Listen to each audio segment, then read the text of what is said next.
그것에 대해서 그 결과 갔는데 물이 없어서 죽을 위기에 처하게 됩니다. 그러니까 연합군은 엄청 많이 모아서 전쟁에 승리하는 게 전혀 문제가 없을 것이라고 생각하고서 전 군대를 모아서 가려고 했는데 생각지도 못한 변수를 만난 거죠. 설마 물이 없어서 우리가 죽게 될 거라고는 생각을 못한 거죠. 전쟁은 군사만이면 된다라고 생각을 했는데 의외의 복병을 만나게 됩니다.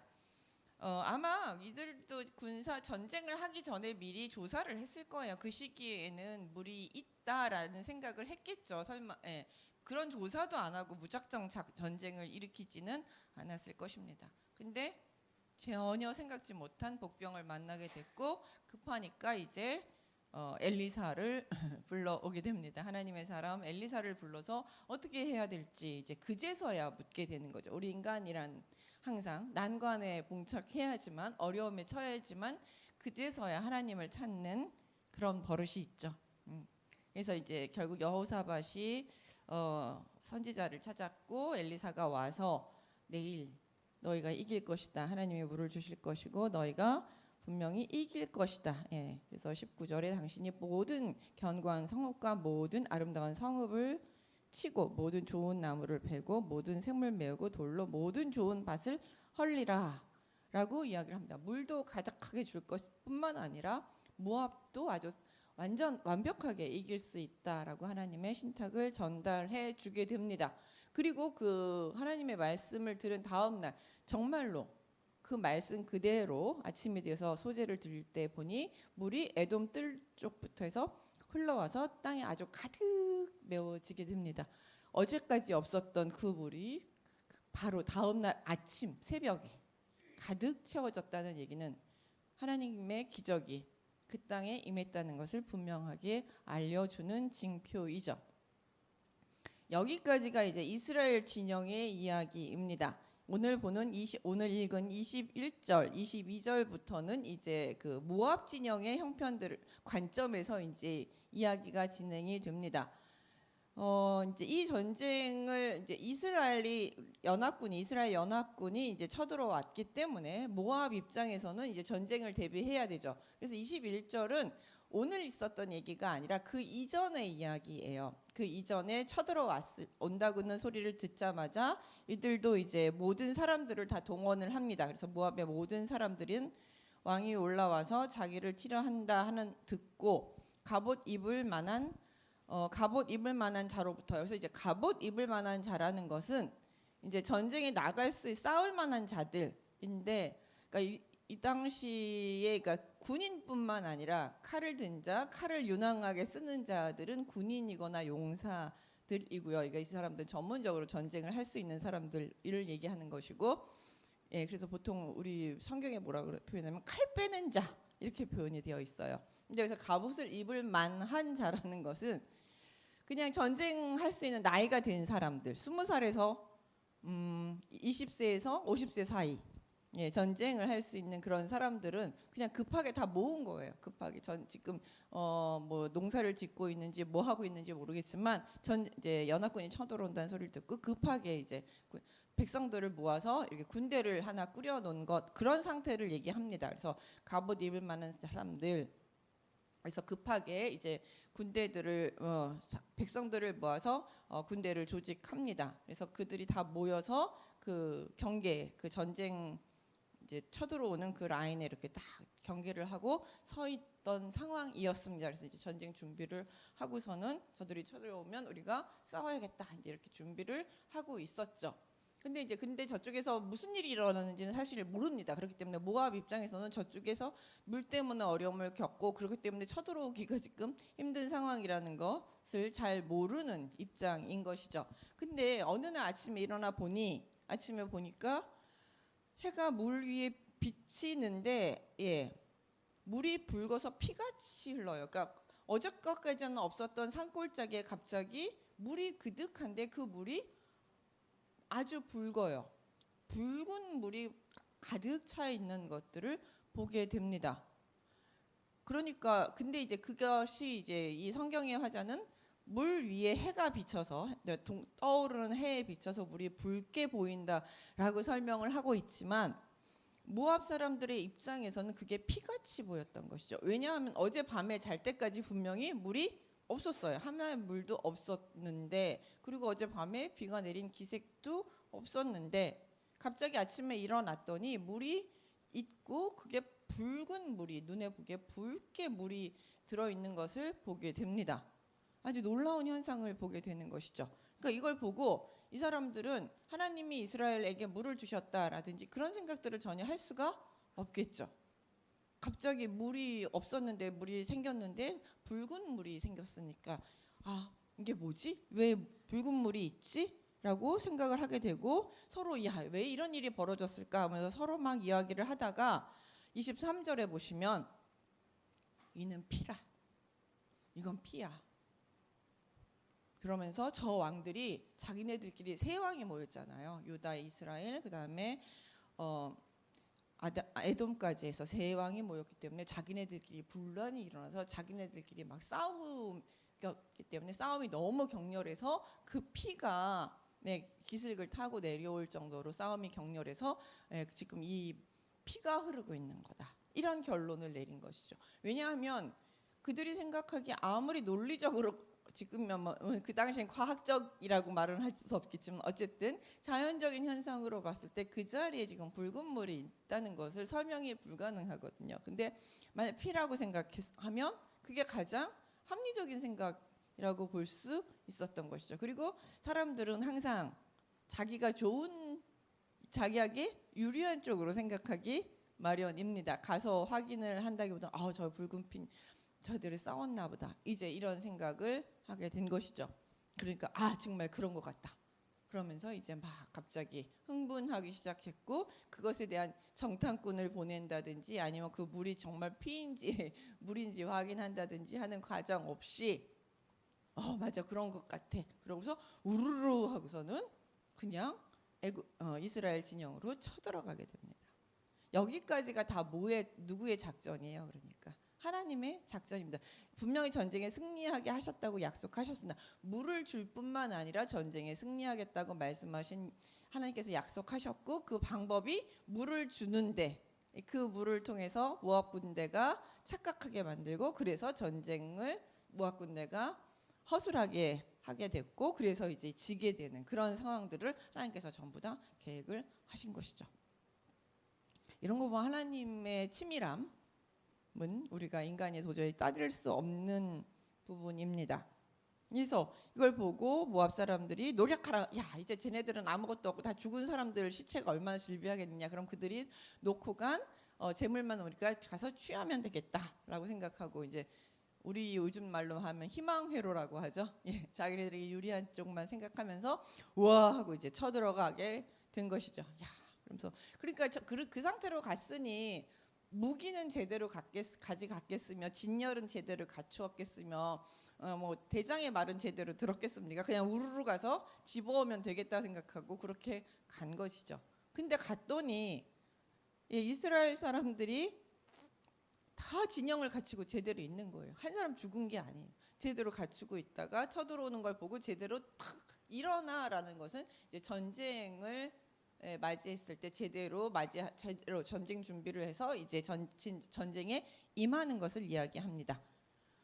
그래서 전쟁이 일어나서 모압 사람들을 쳐들어오는 그 오합지졸의 모압 사람들을 그대로 치게 됩니다. 얼마나 쉽게 칠 수 있었는지 보면 그 앞으로 그러니까 도망갈 수밖에 없게 됐고, 그리고 따라서 들어가서 지경까지 모압 성까지 그냥 다 따라 들어가게 됩니다. 왜냐하면 이미 흩어져서 도망가기 때문에 그 뒤를 쫓아서 성읍까지 쫓아가는 건 일도 아닌 것이죠. 그래서 전부 성읍을 치고 헐고 각기 돌을 던져 좋은 밭에 가득하게 만들고, 온갖 그 이스라엘 백성이 모압의 땅을 완전히 황폐하게 만드는 데 대해서 모압 사람들은 전혀 손을 쓸 수가 없었던 것이죠. 방임을 했기 때문에, 자신들이 방심을 했기 때문에 도저히 그것들을 막을 수가 없었습니다. 그러니까 좋은 나무를 베고 샘은 메우고, 그래서 이스라엘 길하레셋에 돌들을 남기고 물매꾼들은 두루 다니며 치니라. 그러니까 얼마나 오합지졸이었는지 칼이나 활을 쏠 필요도 없었어요. 칼이나 활을 쏠 필요도 없이 그냥 돌을 던져서 도망가는 사람들을 죽일 수 있을 정도로 지금 모압은 전혀 싸울 수가 없는 그런 심각한 상태에 이르게 됩니다. 그래서 이스라엘은 승승장구했고 모압은 완전히 지기 일보 직전, 완전히 전멸당하기 일보 직전의 상황에 처하게 됩니다. 하나님 말씀대로 그대로 되었죠. 그러니까 왜 지금 25절을 자세하게 기록을 했느냐 하면 25절의 말씀과 그다음에 19절의 예언의 말씀이 서로 상응해요. 그러니까 19절에 하나님께서 말씀하신 그대로 25절에서 이루어졌다라는 것을 우리들에게 분명히 보여주기 위해서 자세히 설명하고 있는 것이죠. 사실 열왕기의 특징 중에 하나가 선지자가 예언하면 그것이 반드시 이루어진다는 것이 같이 세트로 나와요. 그러니까 여러분께서 나중에 제가 옛날에 신대원 공부할 때 그 열왕기서를 읽는 방법이 그거였어요. 예언, 응답. 예언, 응답. 요걸 찾아 나가면서 읽으니까 되게 좀 재밌더라고요. 열왕기가 좀 재미있는 부분도 있지만 재미없는 부분도 있거든요. 그렇게 찾아 나가면서 읽다 보면 열왕기서가 되게 재밌고 와 하나님은 정말 말씀하시는 그대로 반드시 응답하시는 분이라는 거를 그런 찾아감 속에서 우리가 확실하게 알 수 있었고 제가 그때 되게 은혜를 받았던 기억이 있습니다. 그래서 분명히 보여주기 위해서 25절에 자세히 설명을 하고 있어요. 그러니까 모압이 거의 이제 죽을 지경에 처하게 됩니다. 그때 이제 그래서 모압 왕이 특단의 조치를 해서 정예군 여기서 보면은 칼찬 군사 700명 이 사람들은 이제 정규군입니다. 칼찬 군사 700명 자기의 호위 군대를 딱 이제 정비해서 에돔을 여기 이스라엘 군대를 돌파해서 에돔 왕에게 가서 도움을 청하려고 했습니다. 사실 에돔도 이스라엘과 같은 편인데 지금 살 방법이 없으니까 이렇게 에돔에게 자기가 투항을 하려고 했었는데 그것도 마땅치가 않아요. 이스라엘 기세가 너무 세니까 그걸 뚫을 수가 없었습니다. 뚫을 수가 없으니까 결국 마지막으로 한 방법이 아까 읽었던 것처럼 왕위를 이어 왕이 될 맏아들 왕세자죠. 왕세자를 성 위에서 번제를 드립니다. 자신의 아들을 이제 번제로 자신의 신에게 번제로 드리는 일을 벌이게 됩니다. 사실 고대 사회에서 자식을 번제로 드리는 경우들이 꽤 많았습니다. 그래서 맏아들, 특히 이제 맏아들이 제일 귀하기 때문에 맏아들을 번제로 드려서 자신의 최선의 헌신이라도 신에 대한 헌신, 충성 뭐 이런 것들을 보이는 경우들이 종종 있습니다. 그런데 하나님 뭐라고 하셨어요? 그거 하지 말라고 그랬죠. 절대 하지 말라라고 말씀하셨습니다. 나는 그걸 증오한다. 그래서 우리가 성경에 몰렉에게 자식을 드리는 제사들이 가끔 언급되기도 합니다. 근데 하나님께서는 절대 금지하셨죠. 그런데 이제 맏아들은 하나님 거는 맞아요. 그 맏아들은 하나님 것이 맞습니다. 그래서 뭐 내죠? 첫소생에 대해서는 내 것이다. 나에게 바쳐라라고 얘기를 하고 계신 것이고 맏아들이 태어났을 때는 그 사람의 목숨을 취하는 대신에 그것에 합당한 제물을 이제 하나님께 드림으로써 맏아들을 하나님께 바쳤다라는 어떤 상징적인 행동을 합니다. 그리고 그 맏아들을 대표하는 인물들이 있습니다. 그게 누구냐면 레위인이에요. 그래서 레위인은 내 맏아들이라고 합니다. 레위인을 그때 이렇게 계수를 하면서 이스라엘의 맏아들 첫 아이를 계수한 숫자와 레위인 전체 숫자를 다 계수를 했는데 이게 동수가 되지 않고 레위인이 좀 모자랐어요. 그래서 좀 모자랐기 때문에 하나님께서 이 맏아들의 모자른 수만큼 레위인이 모자른 만큼 그 번제물을 받음으로써 맏아들은 다 내 것이다. 그리고 그 내 것인데 그를 상징하는 게 누구냐? 레위인이다. 그래서 레위인은 누구 거예요? 하나님 거다. 이렇게 하나님께서 정리를 하셨던 게 있습니다. 이런 관습들이 있지만 하나님께서는 실질적으로 죽이는 것에 대해서는 금지하셨습니다. 왜냐하면 그도 귀한 생명이기 때문에 하나님은 생명을 죽이면 그러니까 나를 신을 섬기기 위해서 자신의 헌신을 보이기 위해서 누군가의 생명을 희생물로 삼는 것에 대해서 금지하셨던 것이죠. 다른 사람의 생명을 희생물로 삼아 나에 대해서 나를 섬기는 것에 대해서 자신의 헌신을 보여주는 것에 대해서는 금지하셨습니다. 모든 생명이 하나님 보시기에 귀했기 때문이죠. 근데 이 모압 왕이 그 일을 행한 것이죠. 번제를 드리게 됩니다. 그러니까 이스라엘에게 크게 경노함이 일었다라고 얘기하는데 이거는 이스라엘에게 진노가 임했다는 것인데 경노함이 임했다라는 것인데 이건 누구의 경노함이냐 하면 모압 사람의 경노함이에요. 모압 신의 경노함이 아니라 성경에서는 어떤 그 하나님 외에 다른 신이 힘을 발휘한다라고 절대 말하고 있지 않습니다. 왜냐하면 신은 오직 하나님 한 분밖에 없기 때문에 다른 신이 더 뭐 아들을 바치든 그 이상 사람을 바치든 간에 어떤 힘을 발휘한 적이 없습니다. 그러니까 이스라엘에게 임한 그 경노는 누구의 경노냐 하면 모압 사람들의 경노예요. 갑자기 그 궁지에 몰렸는데 모압 왕이 자기 아들을 바치면서 우리 다 같이 하나님께 자신의 신에게 헌신하면서 우리를 살려주십시오라고 자신의 아들을 백성들 앞에서 죽이고 번제를 태워보세요. 그거를 보는 모압 백성들의 마음에 뭐가 일겠어요? 우리도 죽겠다, 같이 죽겠다. 우리가 죽으면 죽었지 저 이스라엘에게 절대 이 땅을 빼앗길 수 없고 우리 끝까지 싸우자. 왕이 저렇게 헌신하니 우리도 목숨 다해 싸우자. 우리가 우리의 왕까지 바쳤으니 우리가 못 바칠 게 무엇냐? 이 비통함을 우리가 싸움으로써 승리함으로써 아니면 살아남음으로써 우리가 이것을 쟁취해야 되지 않겠느냐? 우리가 이스라엘에게 질 수는 없겠다. 악과 깡과 분노와 화가 모압 사람 머리 끝까지 임하지 않겠어요? 싸움은 기세 싸움입니다. 전 아무리 소수여도 그렇게 분노가 일고 깡이 일고 화가 나고 죽기 살기로 덤벼들면 이길 수가 없습니다. 그 분노예요. 그러니까 모압에 남은 사람들이 그렇게 분노함으로 격렬하게 싸웠기 때문에 결국 그들은 모압 땅 전체를 차지하지 못하고 돌아가게 됩니다. 결국 너무 많은 희생이 전쟁에서 승리해서 노획물 얻는 정도에서 끝난 게 아니라 이스라엘 자체도 너무 희생이 크겠죠. 그렇게 죽기 살기로 덤벼들면 이스라엘도 너무 큰 희생을 겪게 되기 때문에 결국 이스라엘이 그곳을 떠나 각기 고국으로 돌아가면서 전쟁을 마치게 됩니다. 하나님은 이스라엘이 모압을 이길 수 있게는 허락하셨지만 모압을 완전히 진멸하는 것에 대해서는 거기서 스톱하게 만드셨던 것이죠.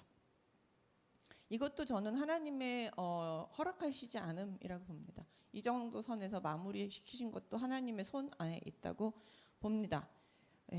그래서 전쟁은 승리했지만 모압 땅을 완전히 진멸하지는 않고 이제 그렇게 고국으로 돌아가게 됩니다. 그러니까 이런 것들이 성경에서는 모압 입장에서는 우리의 신이 우리를 도와 우리가 승리했다 이렇게 해석할 수 있겠지만 절대 성경은 이방 신의 위력에 대해서는 인정하지 않습니다. 그렇기 때문에 크게 경노함이 임했다라고 했을 때는 모압 사람들의 그 분노심이 있었기 때문에 이스라엘이 결국은 그곳을 떠날 수밖에 없었다. 이렇게 설명을 하고 있었죠. 저도 옛날에 이거 읽을 때 이 부분을 어떻게 해석해야 될지 되게 어려웠거든요. 이 경로함이 모압신의 어떤 임함 재앙인가 막 이런 식으로 해석을 해본 적 그건가 이런 의문을 가졌었는데 그것은 아니었습니다. 이렇게 이스라엘은 하나님의 도움으로 위기의 순간에 하나님의 도움으로 승리할 수 있었습니다. 하나님을 모르는 세대에 엘리사를 통해서 이스라엘 백성들은 하나님을 맛볼 수 있었던 것이죠. 하나님을 경험할 수 있었던 것이죠. 그다음 4장으로 넘어가면 이제 이렇게 큰 전쟁 속에서 하나님을 경험하는 사건과 함께 또 세세하게 중간중간 그 엘리사의 이야기는 큰 전쟁의 사건과 소소한 사건들이 같이 연결돼서 이렇게 짜여 있습니다. 그러니까 큰 사건만이 아니라 큰 사건, 소소한 사건, 소소하게 임하시는 하나님의 사건, 일상 속에서 임하시는 하나님의 은혜와 큰 사건이 다른 사건이 아니라 모두 우리가 경험할 수 있는 하나님의 은혜이고 역사라는 것들을 이 엘리사 이야기는 잘 보여주고 있는 것입니다. 어떤 일이 있었느냐 하면 선지자의 제자들의 아내 중에 한 여인이 엘리사에게 부르짖어 이른, 그러니까 죽었어요. 남편이 죽게 됩니다. 여기서 보면 당신의 종 나의 남편이 이미 죽었는데, 그러니까 이 사람도 선지자였던 것이죠. 선지자의 제자는 선지자라고 했죠. 선지자가 남편이 자기 선지자였는데 그 남편이 이제 죽게 됩니다. 무슨 일이었는지 모르지만 병들어 죽을 수도 있고 무슨 일 때문에 죽을 수도 있습니다. 근데 당신의 종이 여호와를 경외한 줄 당신은 아시나이다. 예, 하나님의 진노를 받아서 죽은 건 아니고 성실하게 잘 섬기다가 여러 가지 일로 해서 죽게 됐습니다.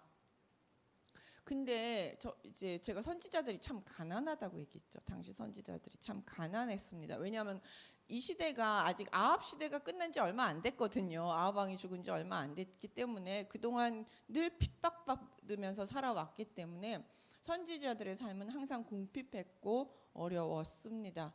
그러니까 생계를 위해서 빚을 많이 지게 된 거죠.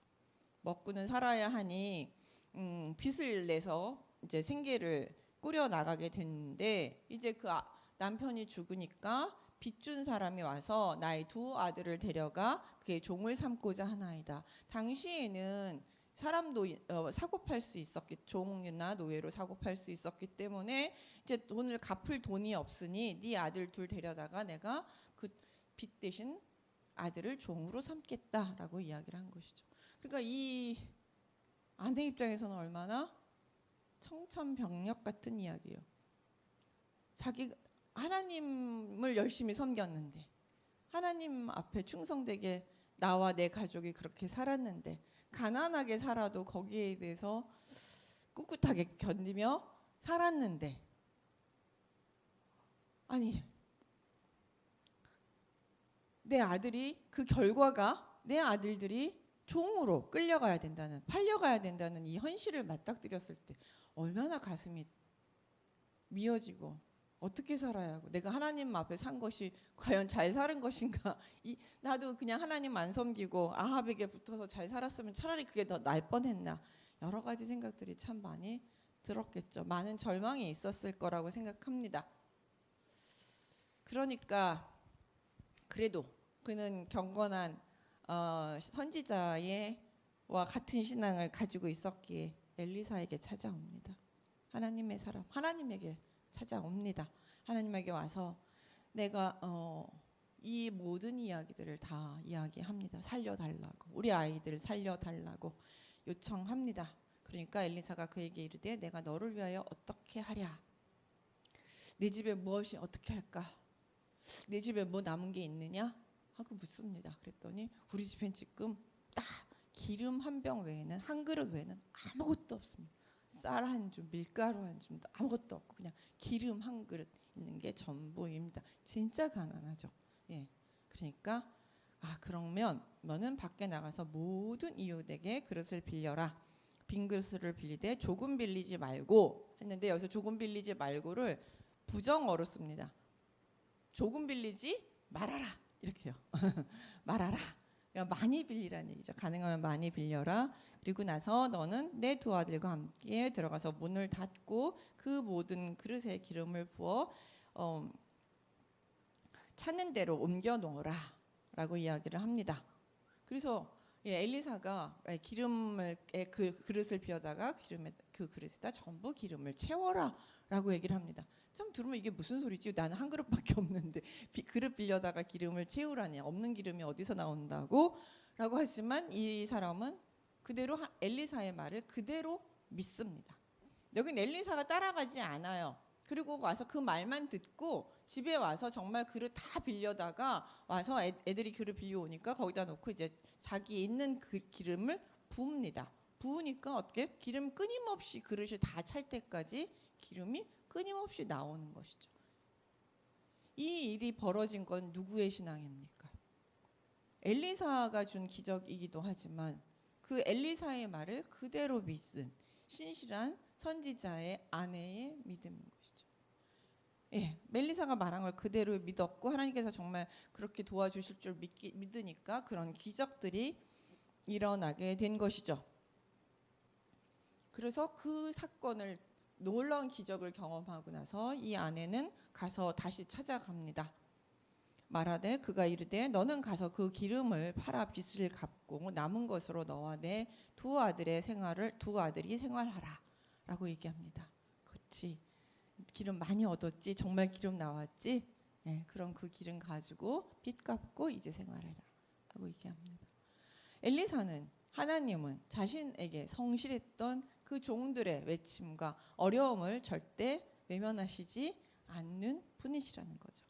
기름으로 아니면 여러 가지로, 예, 하나님께서는 세워 주십니다. 놀라운 기적을 베풀어 주십니다. 하나님 말씀에 순종하면서 살았던 사람에게, 그리고 그런 하나님이 계속 지금도 나를 도와주신다고 믿는 사람의 종에게, 그들에게 하나님은 계속해서 끊임없이 그의 자비와 인자와 기적들을 베풀어 주시는 것이죠. 근데 이 이야기를 들어보면 우리가 생각나는 이야기가 있어요. 기름 이야기, 과부 이야기, 하나도 안 남은 이야기, 엘리야 이야기가 생각나지 않습니까? 엘리야는 물론 가서 거기도 뭐만 남았어요. 밀가루 한 줌, 기름만 남았지만 어떻게 했습니까? 가서 그거 나 떡 하나 만들어주면 너네 평생 계속 먹을 수 있게, 기근 내내 계속 먹을 수 있게 해주겠다 했을 때 그 여자도 그 말을 믿었습니다. 내가 당신을 믿고 내가 하겠다라고 하면서 엘리야의 말을 믿고 그 마지막 떡을 엘리야에게 주었기 때문에 그 가정은 그 기근 내내 밀가루통이 마르지 않고 기름병이 마르지 않았던 것이죠. 얘기를 듣는 것에 끝나는 것이 아니라 그 일을 믿음을 갖고 행하는 자들에게 하나님께서는 구원을 베푸십니다. 근데 엘리야 때와 엘리사 때는 다른 건, 엘리야 때는 그 기적이 이스라엘 밖에서 일어났던 것이죠. 아합의 시대에 바알이 설치는 땅에서 하나님은 그 기적을 베풀어 주시지 않으셨습니다. 하지만 이제 엘리사 시대에는 아합이 죽고 나서 이 여호람 왕은 바알 제의는 다 제거했거든요. 바알 신앙이 제거된 이스라엘 땅에서 이스라엘 백성을 위해서 하나님의 기적을 베풀어 주시면서 내가 살아있음을 보여주신 것이죠. 이스라엘을 위해서 이스라엘 백성에게 돌아오라고, 그래서 내가 너희들을 돌보고 있다는 것을 보여주기 위해서 이런 기적을 베풀어 주셨습니다. 하나님의 이런 자비가 참 돋보이는 장면이었는데요. 그리고 나서 또 어떤 일이 있냐면, 이번에는 하나님의 도우심이 아니라 엘리사가 도움을 받는 경우예요. 어떤 경우냐면, 이 엘리사가 수넴이라는 지역을, 이제 갈릴리 지역을 순회하면서 이제 그 자신의 백성들이나 제자들을 돌보면서 이제 예언을 하고 다녔던 것 같아요. 엘리사가. 근데 이제 갈릴리 지역을 지나다가 갈릴리 남쪽에 있는 수넴이라는 지역을 계속 오면서 가면서 이제 지나다니게 되었던 것 같습니다. 근데 그 사실을 수넴의 한 귀한 여인, 아마 귀부인이고 귀족 부인이었던 것 같아요. 넉넉하게 살았던 귀족 부인이 그 사실을 알게 됩니다. 그래서 그때마다 엘리사가 지나갈 때마다 자기 집에서 식사를 대접합니다. 그래서 간권하였다는 것은 음식을 꼭 우리 집에서 와서 드시고 가십시오 하라고 하면서 자신이 가지고 있는 음식을 계속 엘리사에게 대접을 해줍니다. 예전에 엘리야 같은 경우는 가난한 과부가 대접을 한다든지 아니면 까마귀, 천사, 이런 사람들한테 대접을 받았죠. 이스라엘 아무도 그에게 대접할 생각도 없고 이스라엘 땅에 있는 것 자체가 너무 불가능했던 상황이기 때문에 엘리야는 하나님에게 직접적으로 공개를 받았다면, 엘리사는 이제 좀 더 형편이 나아서 그래도 백성들 가운데 왔다 갔다 할 수 있고 백성 누군가에게 도움을 받을 수 있게 됩니다. 어떻게 보면 수넴 여인이 엘리야에게 임했던 까마귀나 아니면 천사와 같은 역할을 한 것이죠. 그래서 음식을 계속 간권을 하니까 계속 음식을 거기서 이제 식사 대접을 받게 됩니다. 그런데 이제 계속 왔다 갔다 하는 걸 보고 또 엘리사가 다니면서 이렇게 쉴 곳이 마땅치 않은 것을 이제 발견하고 남편에게 우리가 지나가는 길에 여기서 거처할 수 있는 것을 마련해주면 좋지 않겠느냐라고 이야기를 하게 됩니다.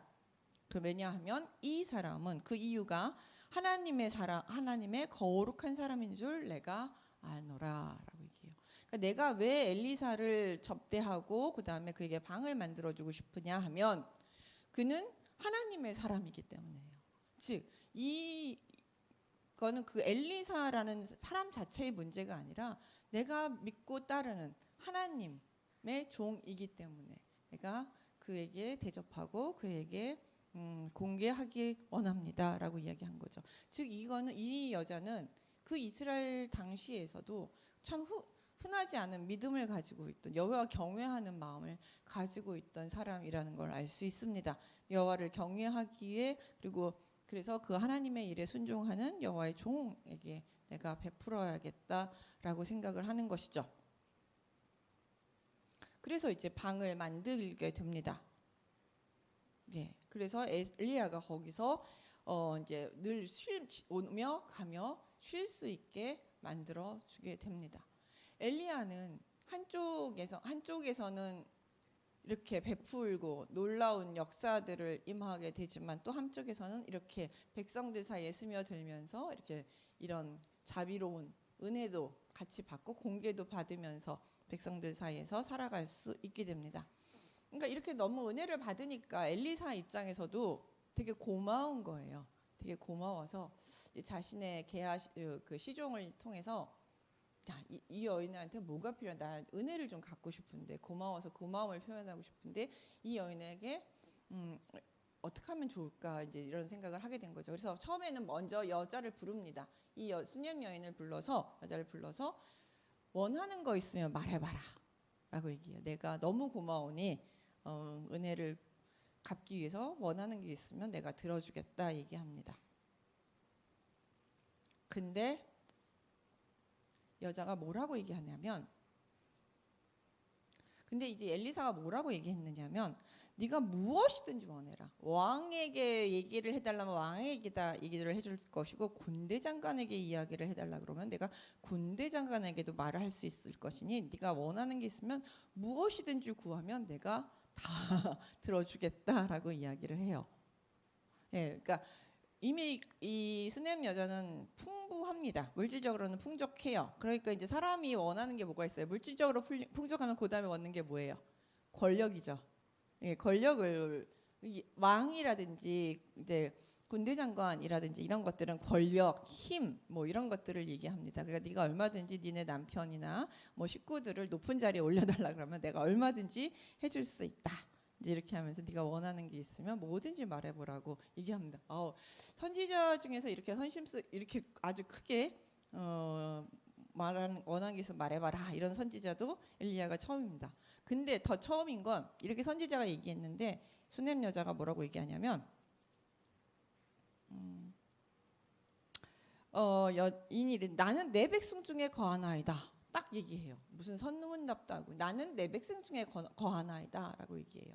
이 얘기는 뭐냐면은 나는 내 백성 중에서 지금 이 고향 땅에서 나는 계속 살 것입니다. 난 고향 땅에 지금 있고 나는 이 더 뭐 권력을 얻는다던가 고향 땅을 떠나서 더 힘을 얻는다든가 뭐 이런 것들이 나는 원하지 않습니다. 지금 이 고향 땅에서 내 식구들이나 내 친척들이나 내 고향 사람들하고 사는 것이 나의 삶에서는 충분합니다.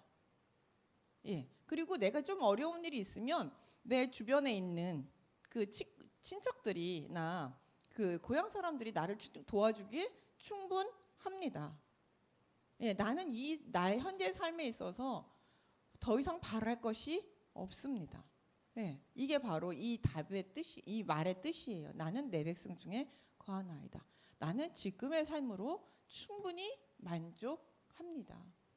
괜찮습니다. 이 정도로 충분합니다. 나는 이렇게 선지자 돕고 이렇게 친구들과 사는 것이 충분합니다. 이야기합니다. 이 사람이 과연 결핍이 없었느냐면 그게 아니에요. 게하시한테 물어요. 그래서 돌려보내고 진짜 필요한 게 없나 생각하고 게하시를 불러서 야, 저 수냄 여자한테 정말 필요한 게 없느냐 물으니까 이 집에 아이가 없습니다 라고 얘기해요. 예, 남편은 나이가 먹었고 늙었는데 이 집에 아들이 없습니다. 그 많은 부를 가졌어도 이어갈 아들, 권력이 있어도 그것을 이어갈 자식이 없습니다. 사실 고대 사회에서 여성에게 자식이 없다라고 이야기하는 건 어때요? 우리가 이제 사무엘서 시작할 때 한나가 자식이 없어서 얼마나 괴로워하면서 울었습니까? 우리는 성경에서 자식이 없을 때 괴로워하면서 울면서 하나님한테 자식을 달라고 울며 불며 하던 이야기들을 너무 많이 봤고, 자식이 없으면 당연히 하나님 앞에 간절히 기도하고 끊임없이 매달리면서 자식을 달라고 기도해야 된다라는 것을 많이 봤습니다. 근데 이 수넴 여자는 나 자식이 없어도 자식이 없는데도 그 엘리사가 뭘 원하든지 내가 다 들어주겠다고 얘기하는데도 괜찮습니다 라고 얘기해요. 지금의 삶에 충분히 만족합니다 라고 이야기를 해요. 이게 가능할까요? 어떻게 됐을까요? 그냥 저는 이 삶에서 봤을 때 이 여성은 이미 하나님이 나에게 주신 것에 대해서 감사하면서 살았기 때문에 가능한 것 같습니다.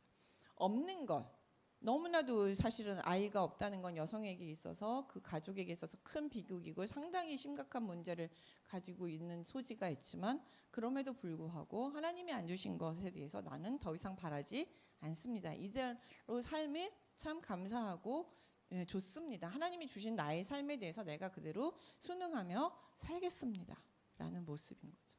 그렇기 때문에 그는 나이가 결핍이 있음에도 불구하고 하나님을 원망하거나 하나님을 불평하지 않고 그냥 하나님의 사람이 오면 잘 대접하고 잘 섬기면서 그렇게 살았던 것이죠. 그걸 통해서 내가 무슨 부를 얻겠다거나 하나님의 호의를 얻어서 내가 원하는 걸 얻겠다거나 이런 식의 마음을 가지면서 내가 선의를 베푼 것이 아니라 지금 여기까지 나에게 주신 게 참 감사해서 나는 하나님의 사람을 돌보고 하나님을 경외하면서 살아왔던 것이죠.